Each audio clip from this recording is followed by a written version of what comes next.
What's going on, Game Changers? Once again, I am in the top 14 for this week's weekly challenge in MLB The Show 16, and I actually made it into the top 5, sitting at the number 4 spot currently. So if you want to learn how to get into the top 14, guys, stay tuned.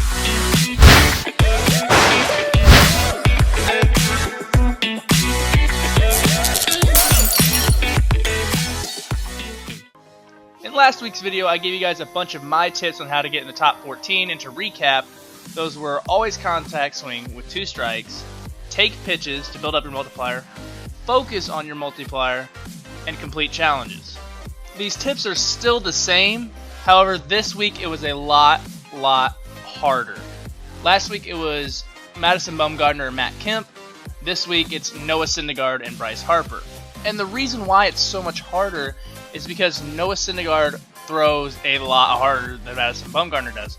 Madison Bumgarner sits around 92, 94.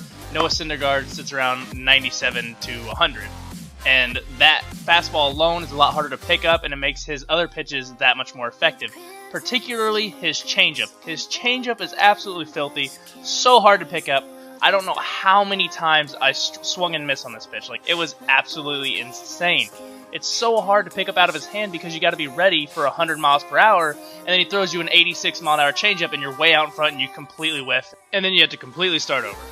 And this week was also harder because of the challenges. They were much more difficult this week. Last week it was just get different types of hits, take pitches, get 27 hits. This week you had to hit 5 home runs within an out. You had to hit 5 line drives within an out, 34 hits, and the walks. So the walks were still the same, but because Noah Syndergaard paints corners, throws 100 miles an hour, and has that filthy changeup, it was a lot harder to take pitches, so it was a lot harder to build your multiplier up. Also, he always threw that sinker at the bottom of the zone, which made you hit ground balls instead of get the ball in the air and get points.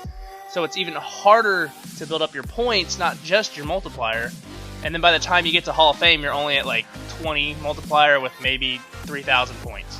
So yes, this week was a lot more difficult. However, you still have to stick to those tips that I gave you guys last week. Always contact swing with 2 strikes.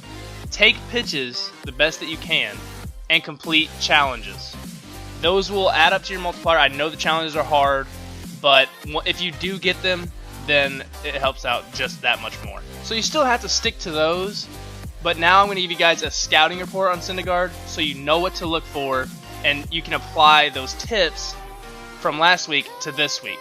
First things first, be ready for 100 miles an hour. It's a lot faster than 92, 94 that Bumgarner was throwing. Next, swing at anything close. Syndergaard loves to live on the edge of the strike zone. On the top, on the bottom, in and out, he's always on the edge. So everything looks like it's going to be a strike, and sometimes it is. So you always have to be ready for that. Thirdly, lay off the curveball. Every time I saw the curveball, for the most part, it was out of the zone. Sometimes, yes, it was in the zone and I froze, but for the majority of the time, it was out of the zone, so leave that pitch when you see it breaking. The last and most important tip I have for you guys this week is to see the changeup out of his hand. See every pitch leave his hand. That way you can pick up the trajectory of the ball and see where it's breaking and determine what pitch it is. Because let me tell you guys, that changeup is absolutely filthy. It looks like his sinker, which comes in at 95, and it ends up being 86, and you're completely out front, and you whiff. You miss, and then you have to start all over. And that is just the most frustrating thing, because you've seen it so many times, and you're like, oh my god, if I could just wait on it. But it's really hard to wait on it, so that's why it's very important to pick up the pitches out of his hand. Don't try and wait until the ball is in the air. Watch it leave his hand. So that's all I have for you guys this week, and to recap, always contact swing with 2 strikes. Take pitches to build up your multiplier, and complete challenges. And for Syndergaard, be ready for 100 miles an hour. Fight off anything close because he lives on the edges of the strike zone. Leave the curveball because most of the time it's going to be a ball.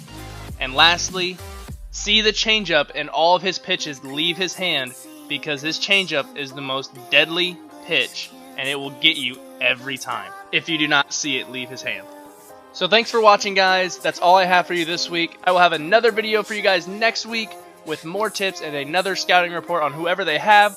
So make sure you subscribe if you haven't already, and I will see you in the next one.